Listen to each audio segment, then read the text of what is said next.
Hello, I'm Professor Andrea Ampò. And hello, I'm Professor Guido Sanguinetti. Today we're going to talk about artificial intelligence and business management. So this is where we have to start from understanding what AI is. Guido, how would you explain AI in simple terms? Well, that's a very difficult question, and the meaning of AI has evolved during time. But at this point in time, we can probably say AI is software that can perform some human-like cognitive functions, some problem solving, some learning, some predicting. So we are already using AI every day in our life, like when we use Google Search or when we talk to Alexa or to Siri, or where we simply unlock our device with face recognition. Yeah, absolutely. You're using AI and more specifically machine learning in all those situations. And you mentioned machine learning, and typically we associate the word machine learning and deep learning to AI. And what is the difference between machine learning and deep learning? Right, so it's useful here to understand also a little bit the history, right? AI started many years ago. In the 50s, people were already defining programs that would learn how to follow rules in some sense. So you would define if a certain input exceeds a threshold, you move in a certain direction. And that's how they built the first robots, for example. Nowadays, though, we've moved well beyond that, and we try to leverage the power of data to automatically learn these rules. So in machine learning, instead of rules, you just observe features of the data. Take images. You could say, I'm just going to look at the percentage of red and classify if an image is in a certain class based on how much red there is. That would be a very simple example of machine learning where you learn the rule from seeing lots of images and learning that above a certain threshold it is cut, let's say. Deep learning is a step further. So instead of pre-processing your data to extract some features, you learn the features directly from the data. Take again the example of images. An image is a collection of lots and lots of pixels, and each pixel is 3 numbers, the red, green, and blue intensities, right? So it's a huge set of numbers in image. If you have lots and lots of data, you can try to directly use this huge set of numbers to make your predictions. And that's what deep learning does.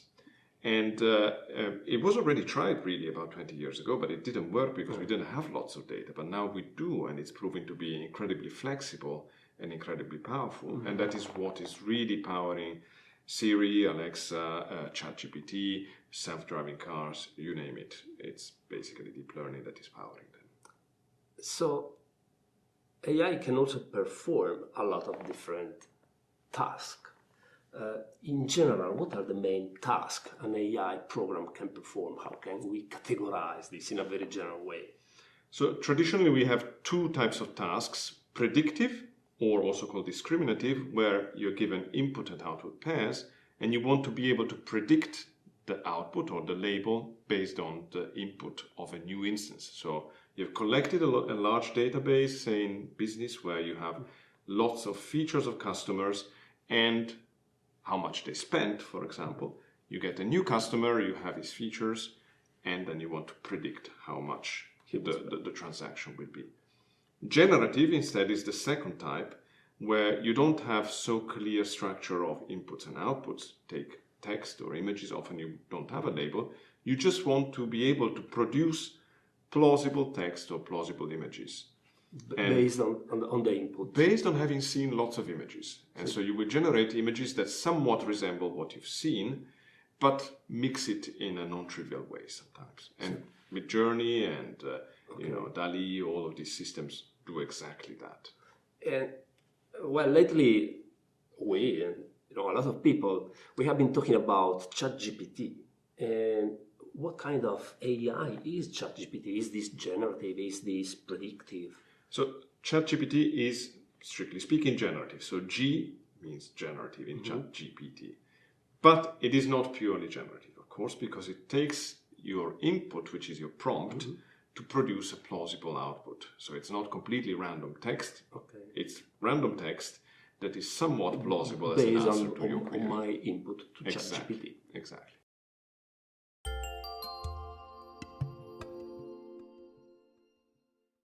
Why while there are many pros and cons of using AI, it is undeniable that AI has many benefits, both for us and for companies. When it comes, in fact, to the benefit for companies and organizations, AI can do a lot of different things, or at least we expect it to do it. It can handle big data in a very smooth way. Both qualitative data and quantitative data are analyzed quickly and more efficiently.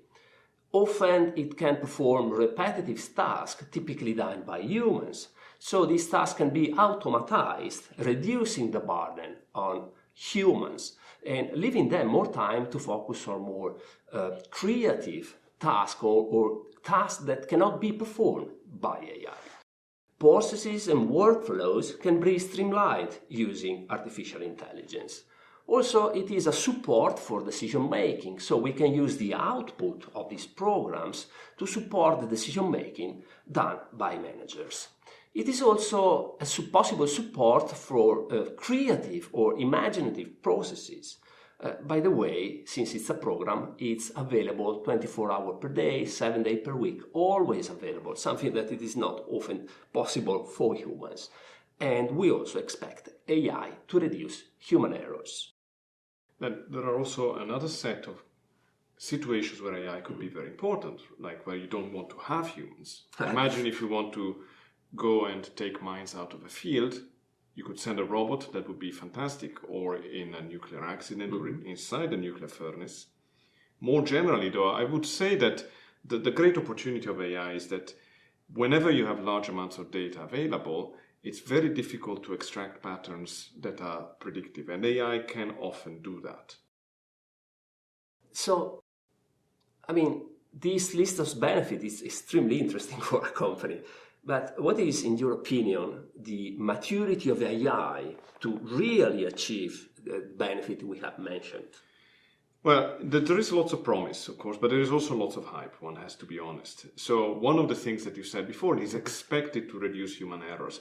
Well, sometimes it makes errors, and sometimes these errors are subtle, and because we trust AI, we don't tend to catch them. So there is a large amount of work that still needs to go into ensuring reliability and provide guarantees that the program will work as it says. Yeah, maturity depends also on the task and the objective. Certainly on the application field, it's very different, yeah.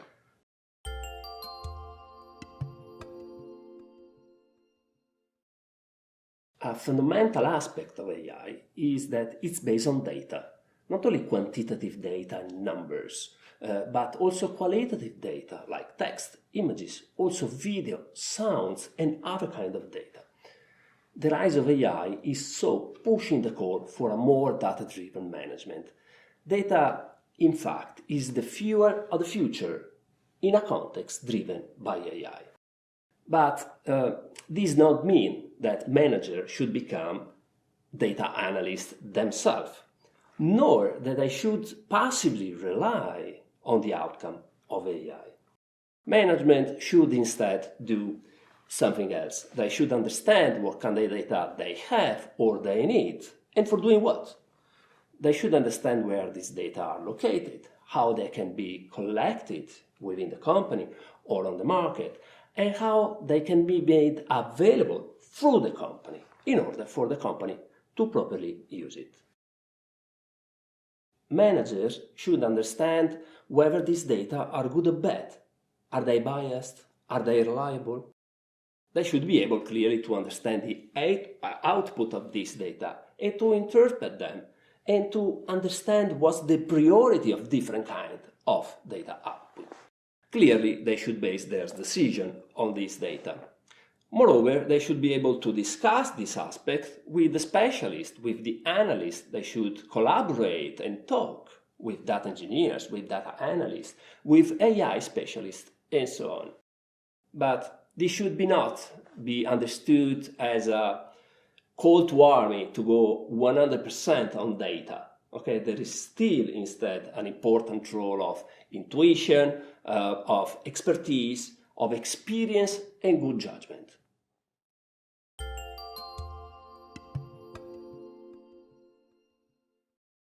AI can be used in many different industries and in many functions within a company. Let's see some examples. Let us start from different industries. AI, for example, can be used in e-commerce and in retail. AI can in fact offer personalized recommendations, such as those that we see in Amazon, but it can also support customers via using chatbot, what we call the virtual assistant. In banking or other financial institutions, AI techniques can be used to prevent fraud, so to identify fraudulent transaction. In legal business, it can be a very useful support for legal research when you have to understand the norms and look for the precedent of a particular case. AI can speed up this operation a lot. In logistics, AI is very important because it can support with stock management or also with shipping, like for example, optimizing the routes. But AI can also impact many other areas. So think healthcare. From analyzing automatically images to designing new drugs, or even manufacturing, designing new materials, optimizing processes, designing new autonomous robots. All of these are major impacts that can be had in different industries. In fact, these are only some samples. AI has a very wide impact in many different industries, but also within the same company, AI can be used in many different companies' functions. For example, in marketing, we can use AI to segment a market, to assess what we call customer lifetime value. So, to understand who are our most valuable customers, we can also use AI to manage pricing, like in some situation where we use dynamic pricing, like for example for flights. In finance, we can streamline the operation related to data analysis, so collection of data, analysis of data, and the creation of reports. In production, we can use AI to predict the volume of production. Also in HR management, so human resource management, AI can be used, for example, for a quicker analysis of resumes and to match this resume to some job description. Yeah, that however, is an area where particular care needs to be taken because there have been examples of biases creeping in. So, for example, automatic HR that would discriminate against groups such as women or other protected groups. So that's a clear example where you can't just take the AI outcome as an oracle, but you must have the management and the human involved to prevent such problems arising. Ethical consideration in AI are very important. In fact, it is worth to deepen them.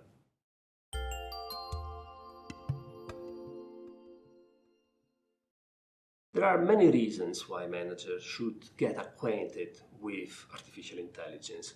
Let's see some of them. They need to identify the areas, the problems to be tackled, and the objectives when it comes to using an AI solution. They should interpret the outcome of the AI programs and make them actionable. They should understand the implication on business processes and on people of this AI solution. What should be changed? What's the impact on our current workflows, processes, and people? How can we empower our people with AI solutions? They should also be able to interact with data analysts, AI specialists, data engineers, and make sure that there is a mutual understanding in terms of language, objectives, and approach when it comes to implementing an AI solution. But this mutual understanding is easier said than done because there are some false expectations out there about artificial intelligence. Certainly, if I may pick up, you touch an important problem. And in itself, the name artificial intelligence is misleading. So there is no intelligence, there is no judgment in the machine, there is statistics. So lots and lots of instances are taken by the machine. The statistics of these instances are encapsulated in the neural network or what have you. And these make statistical predictions that tend to be accurate on average, but could be dramatically wrong in an individual case. Or they could be dramatically wrong on a minority subset of cases, which could then lead to potentially really problematic cases of bias and discrimination. So in general, I would say it's essential to have the human in the loop to check the output, but also to understand the level of maturity of a technology, right? We would never want to have a robotic surgery platform to go out without a surgeon involved. And we certainly would not want to push a robotic platform out before it is ready for being deployed. But this is also true in more simple scenarios. So take virtual assistants. The chatbot. Chatbots, for example, right? Many people, myself included, have been profoundly irritated by chatbots. I'm one of those. Okay?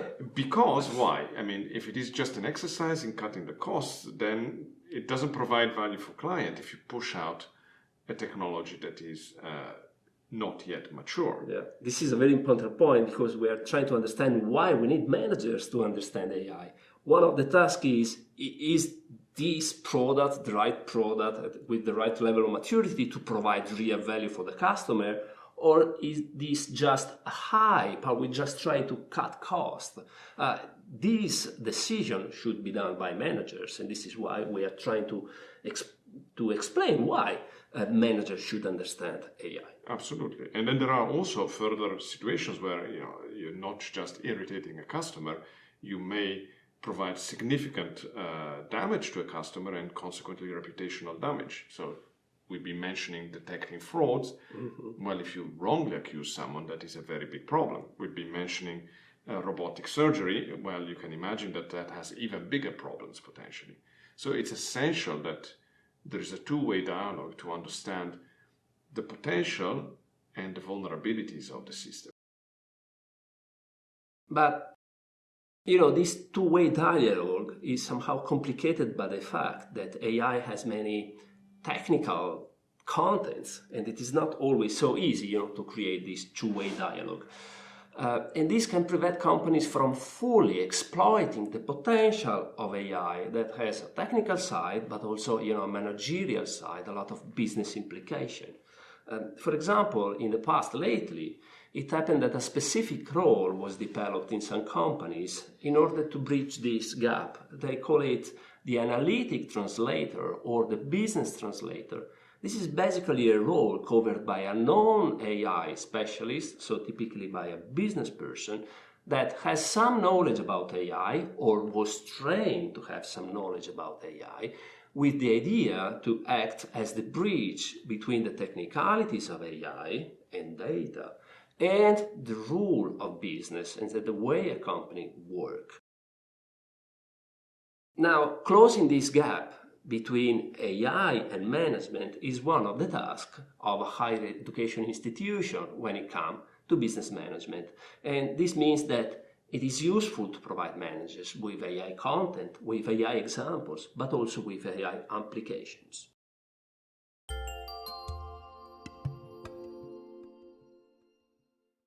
In order to better understand why, when introducing an AI solution, some knowledge of AI is helpful for manager, we will go through a real-world example. Clearly, we have to simplify some technical aspects, and so we will be cutting some corners in terms of academic rigor. But before starting with the technical problem linked to the AI solution, let us start from the business problem. So let us consider an insurance company. This company wants to tackle one of the most common problems of the insurance industry, and this is named insurance frauds. A fraud happens, for example, when a customer sets up a fake incident and submits a claim to the insurer. Now, often these frauds are quite complex schemes, so investigating a fraud on the part of the insurance is quite a resource-intensive task. The insurance so want to simplify this task using an AI solution to identify insurance frauds. The expected outcome of the AI solution is illustrated here. So we would hope to obtain a situation where all the frauds are detected, mm-hmm.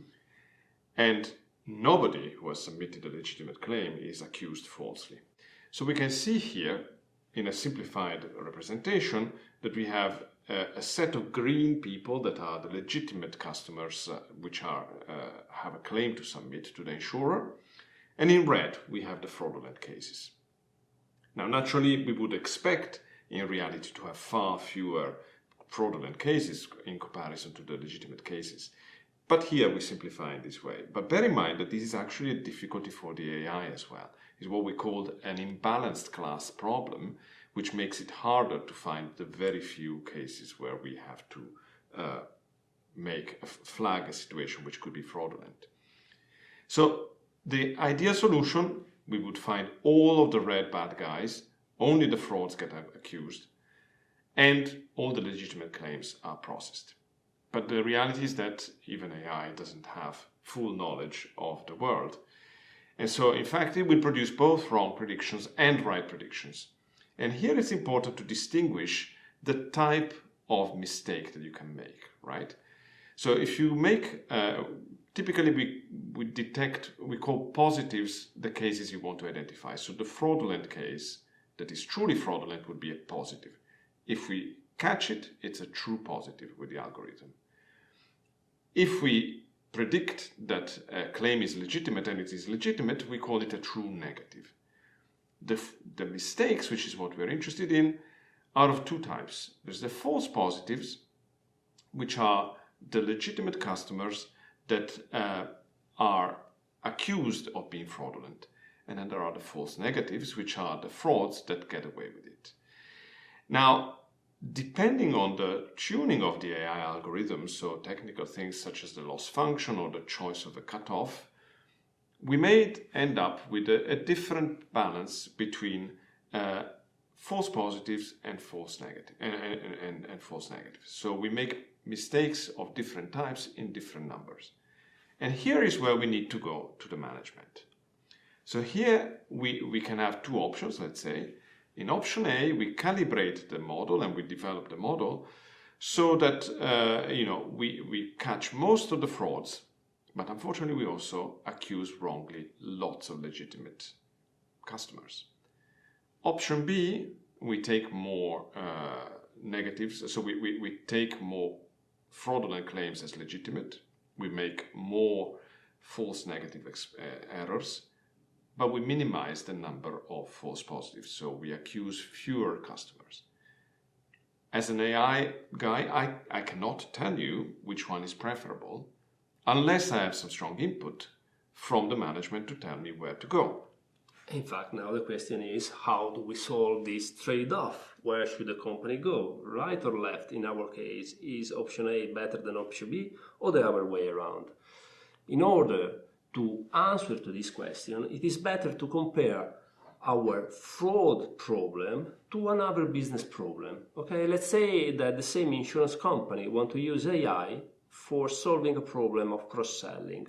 Now, very quickly, let's consider a customer that is a customer of car insurance. So I have a car insurance policy with an insurer, and cross-selling happens when I buy home insurance. So I already have an insurance product and I buy another one from the same insurer. This is what we call cross-selling. The idea is that the AI solution will help the insurer, so this company, to spot the customers with a higher chance of buying home insurance. So the outcome of the AI program is a list of customers, as it is in the case of fraud. So the representation here, basically from a technical perspective, shows that we have the same problem. So AI solution will identify some customer that will buy for real home insurance and customer that are spotted by AI as real buyer but will not buy.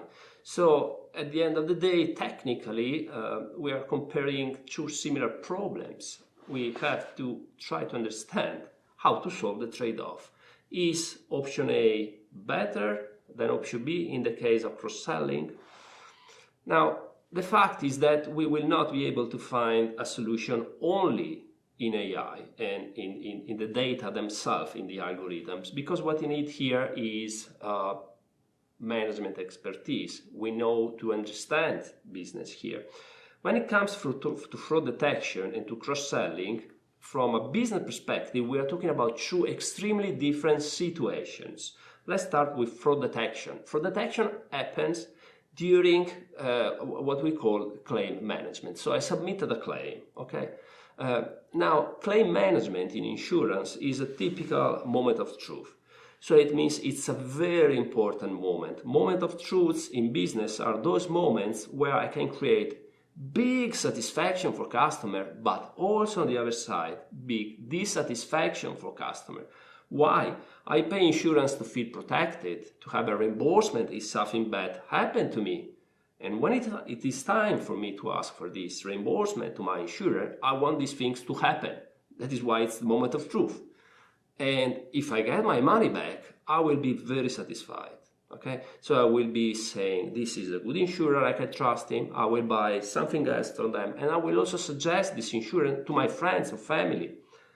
But what happens in case instead of getting a reimbursement from the insurer, I'm falsely accused of being a fraudulent customer?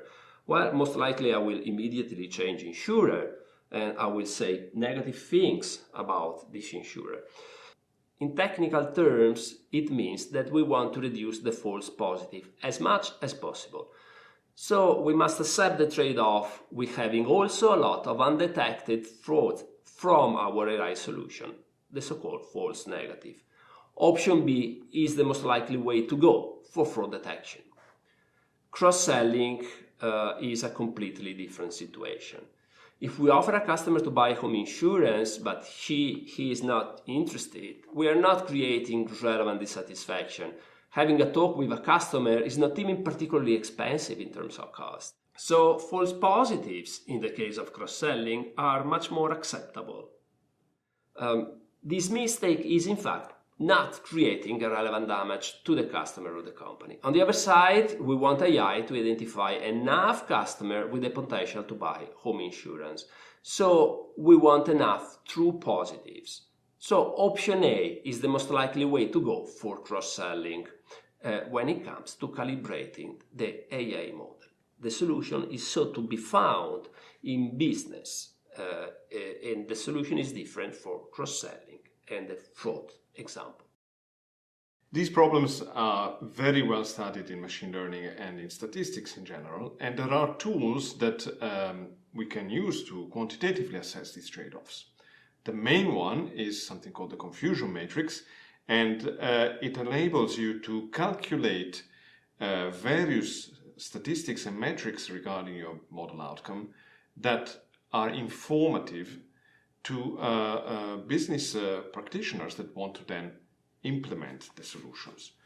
So we cannot in this short video explain the confusion matrix or the metrics that it's using, but we would like to make sure that you understand why it is important that some technical understanding also seeps into the business experts. In fact, together with many other reasons, this is an example of why education is useful for business managers. This is because they are those who decide whether the company should go right or left.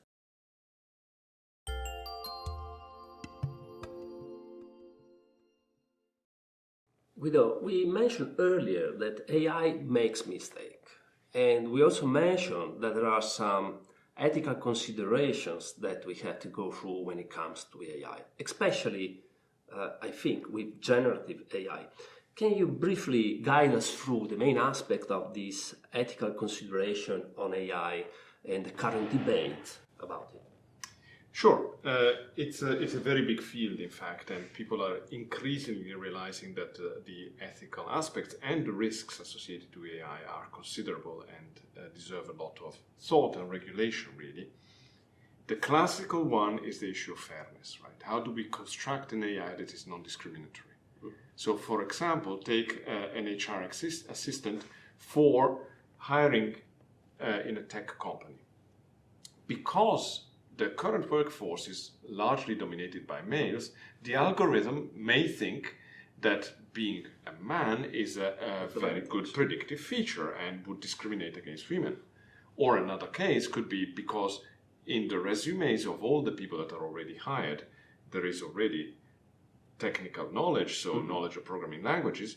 The HR assistant might just say that that is not a relevant feature and not attribute any weight to knowing because it does not discriminate. I mean, all of the ones that apply have that feature of having technical knowledge. So this is something that has been analyzed systematically in the past, and there is some progress, although it's far from being solved. However, you mentioned the generative side, and that is much more new, and that is much more disturbing in some ways as well, right? Because we see the ability now to create fakes, video fakes, and that has been used, or at least there have been accusations, for example, during the Turkish elections of fake videos to discredit some of the candidates. They also are used by fraudsters. So they can record a short clip of your voice and then synthesize your voice and make a call to your bank, for example. So it creates a whole set of new risks that need both a regulatory aspect to try to limit the possibility of fraudsters to get hold of these powerful tools, but also a call for new technologies to protect the people and companies from these risks.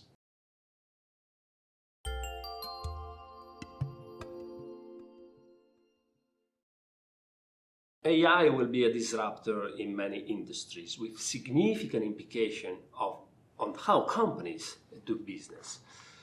On the other side, AI also has a lot of technical contents. It requires advanced skill.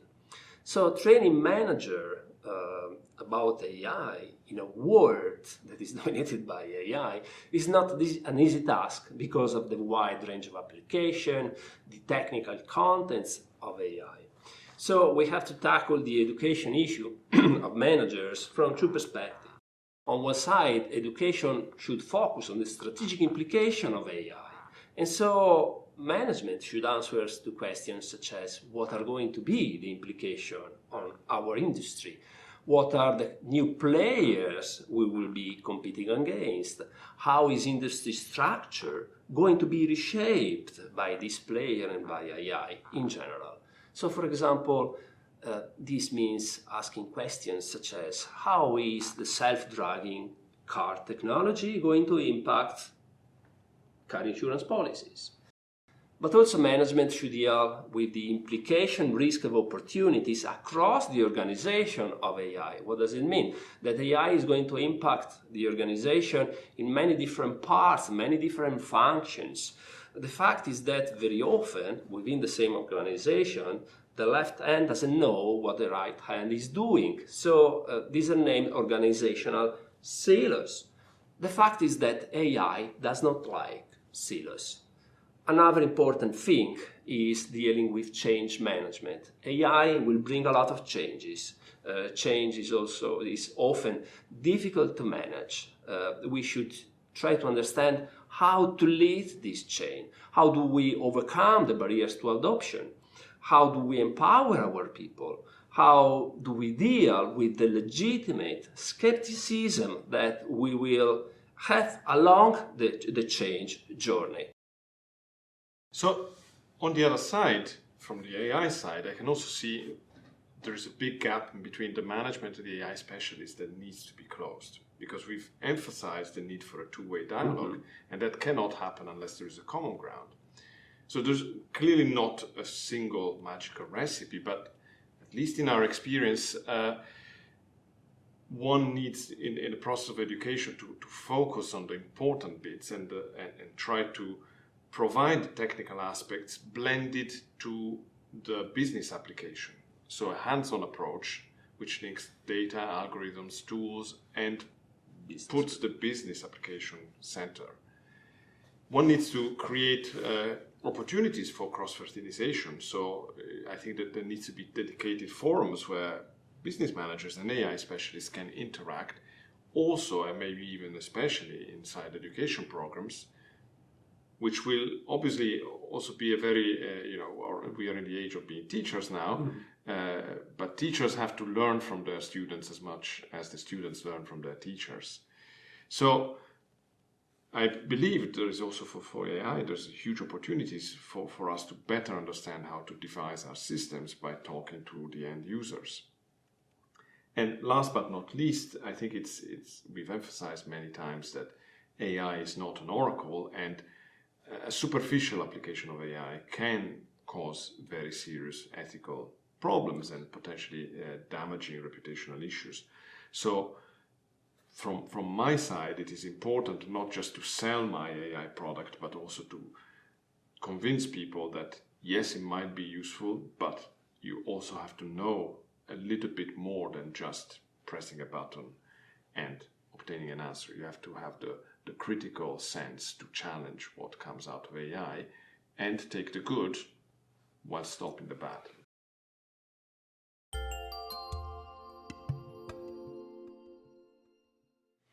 Let us now talk, Guido, about how AI is taught at MIB Trieste School of Management. This year, in fact, you had a chance to teach to our management students. And what are the main topics of the course? So we wanted to start by giving a solid foundation. So we had to give some foundations on the statistics and the mathematical sides. Within that, we talked about discriminative learning, generative learning, deep learning, and also we had a particular special session on ethical aspects of AI. And, well, how did you deal with the technical part, with the technical aspects of AI and statistics? Because our students have a very wide background. Some come from legal studies, some are, do have a statistical background, some studied communication. How did you deal with these coding, statistics, and these things? Well, I mean, first of all, I have to say that your students, it's true they have a very wide background, but they have an even wider curiosity and they really latched on to the subject. But of course, we have to keep them engaged. So we try to give them examples constantly that can relate to their business interests. And as well as having theoretical lessons, we also had hands-on components with tutors in small groups that helped, particularly with the coding and the deployment of algorithms of data. So my students, they were not writing code themselves. There was someone like the tutor driving them through these technical aspects. If they wanted to, they were encouraged to try as well, but they didn't have to. So, the idea was that these students will be managers, not data scientists, so they need to know how to knowledgeably interact with the data scientists, but the data scientists will do the codes. And what about the faculty involved, Guido? What kind of profiles did you involve? So we had a blend of faculty. So there were 3 specialists in AI from SISSA, myself, Roberto Trotta and Sebastian Gold. But we also obviously involved business people like yourself, and we had testimonials from companies to give a better view of how it is deployed in practice. And of course, we also had a broad team of tutors, which were talented postdocs and PhD students from SISSA. We're seeing the same thing from different angles: business, and the managers doing this in companies, science, and also marketing professional like myself. And well, typically you teach to PhD students, so persons with an advanced background. This year you taught to different students. What is your final verdict on the experience of teaching to such a For me and also for my colleagues in SISSA, we were all enthusiastic. It's true, it's a big challenge, but we were faced with curious and very proactive young people that were really eager to understand. And for us, it's always important to come out of our ivory tower and disseminate to a broader audience. And these guys were then asked as a final exams to actually produce an analysis of a data set together with the tutors. And it was extremely satisfactory to see the level at which they engaged with the challenge and the kind of solutions that they were able to deploy. For sure, they learned a lot. Hopefully, they also went beyond, and now they have a more critical approach to AI. As you said, we have to go beyond just pushing a button.